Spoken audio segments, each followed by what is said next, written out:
प्यारे दोस्तों, आज की इस वीडियो में हम आपको काबा शरीफ के एक ऐसे मोजिज़े के बारे में बताने वाले हैं जिसे सुनकर आपका ईमान ताज़ा हो जाएगा।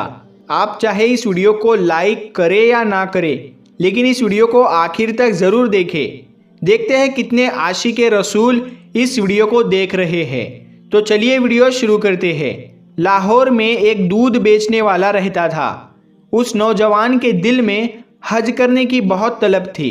जब लोग हज करके वापस आते थे तो वह उनसे बहुत इज्जत और प्यार से मिलता था, उनके हाथ चूमता था। एक बार उसने हज के मौसम में लोगों से पूछना शुरू कर दिया कि हज पर कैसे जाते हैं। किसी ने उसे बता दिया कि हज के लिए कराची से जाते हैं और उसको स्टेशन पर भी पहुंचा दिया। अब वो स्टेशन पर लोगों से पूछने लगा, मुझे कराची जाना है, कराची कैसे जाए। वो कई दिनों तक लाहौर के इस स्टेशन पर फिरता रहा।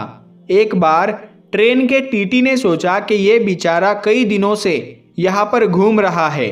चुनांचे ट्रेन के टीटी ने दूध वाले से कहा, तुम मेरे साथ ट्रेन में बैठ जाओ, मैं तुम्हें कराची ले जाता हूँ। और फिर वो कराची भी पहुँच गया।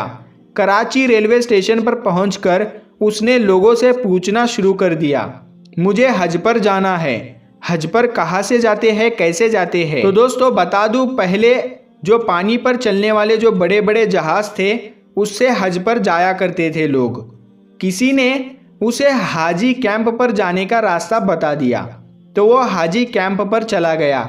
वहाँ पर बहुत से लोग हज पर जा रहे थे, लेकिन इस बेचारे के पास ना टिकट था, ना पासपोर्ट था और ना ही पैसे थे। मगर उसके दिल में हज करने का जज्बा था। एक दिन उसके दिल में यह ख्याल आया कि जो हाजियों का सामान जहाज़ पर ले जाने वाले कूली है, उन्हें जहाज़ के अंदर जाने की इजाज़त है।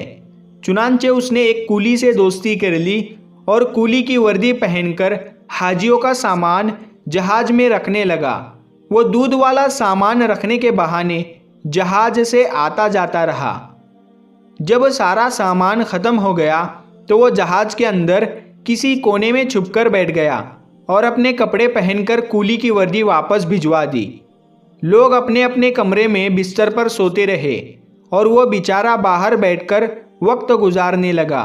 उसने जहाज़ पर एक बंदे से कहा कि भाई साहब, जब जेद्दा आ जाए तो मुझे बता देना। चुनांचे जब मक्का के जद्दा शहर की रोशनी नज़र आने लगी तो उन साहब ने उन्हें बताया कि वो देखे जेद्दा बंदरगाह आ गया है।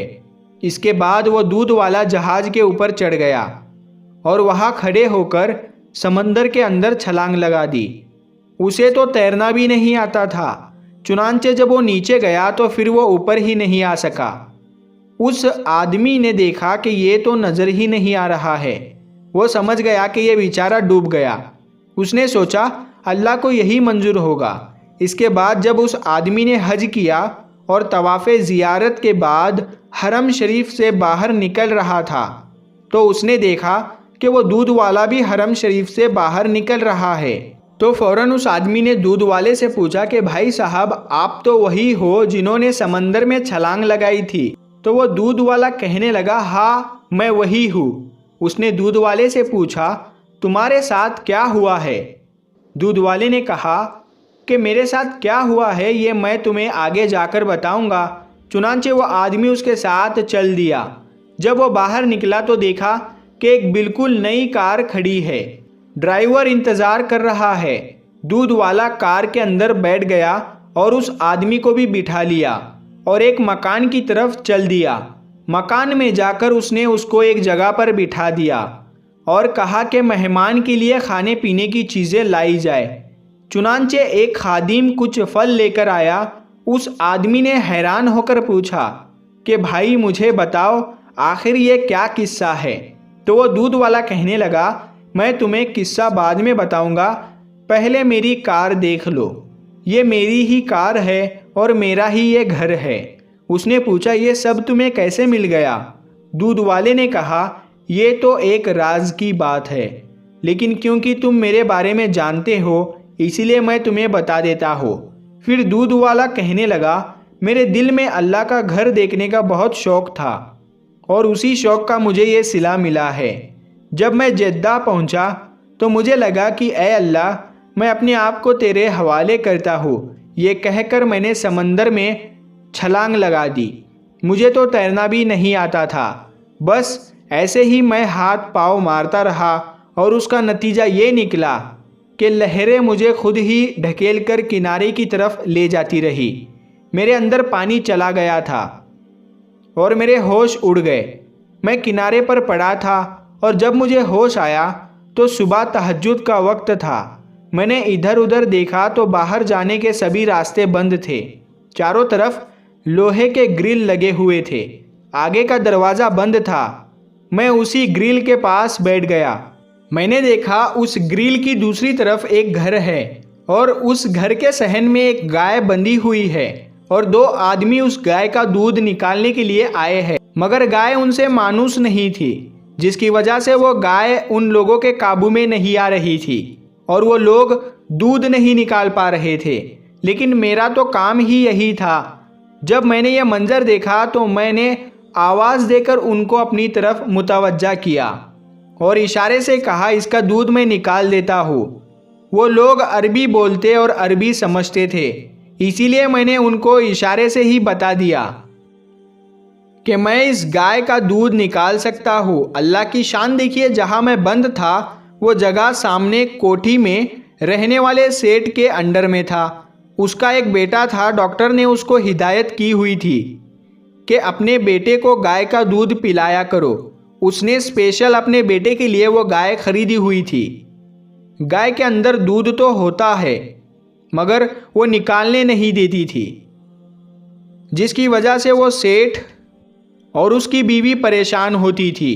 अब जब मैंने उनसे कहा कि मैं गाय का दूध निकाल देता हूँ तो उन्होंने सेठ से कहा कि अंदर मुसाफिरों में से एक आदमी कहता है कि मैं तुम्हें दूध निकाल कर देता हूँ। सेठ ने कहा, ये चाबी ले जाओ और जाकर उसे ले आओ। वो गेट का ताला खोलकर मेरे पास आए, मुझे सेठ के पास ले गए। जब मैंने गाय पर प्यार से अपना हाथ फेरा और उससे अपने अंदाज में बात की तो गाय मान गई और मैंने नीचे बैठकर उन्हें 8 से 10 लीटर दूध निकाल कर दे दिया। सेठ की बीवी ने देखा तो वह बहुत खुश हो गई और कहने लगी, आज तो मेरा बेटा सारा दिन दूध पिएगा। फिर वो कहने लगी, इस दूध वाले को जाने नहीं देना। जब मेरी सेठ से मुलाकात हुई तो उसने पूछा, आप कौन हैं, कहाँ से आए हैं? मैंने कहा, मैं पाकिस्तान से हज करने के लिए आया हूँ। तो वो कहने लगे, हम तुम्हें वापस नहीं जाने देंगे, तुम अच्छा दूध निकालते हो। मैंने कहा, मैं दूध तो निकाल दिया करूँगा लेकिन मुझे हज भी करना है। तो वो लोग कहने लगे कि इसकी तुम फिक्र मत करो, तुम्हें हज भी करवा देंगे।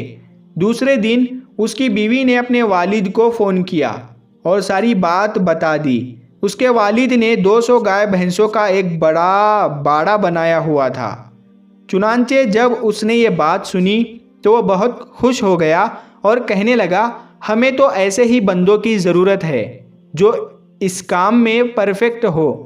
बाद में उन्होंने सेठ को फ़ोन किया और कहा, इसे हमारे पास भेज दो। चुनांचे सेठ ने मुझे अपनी गाड़ी में बिठाया और अपने ससुर साहब के घर छोड़ आया। उसके ससुर ने मुझे कहा, मैं तुम्हें यहाँ रखता हूँ, तुम्हारे ज़िम्मे ये काम है, तुम सुबह शाम मेरी गाय भैंसों का दूध निकाल दिया करो। जब दूध निकालने की बारी आई तो मैंने 20 से 25 गायों का दूध मिनटों में ही निकाल दिया।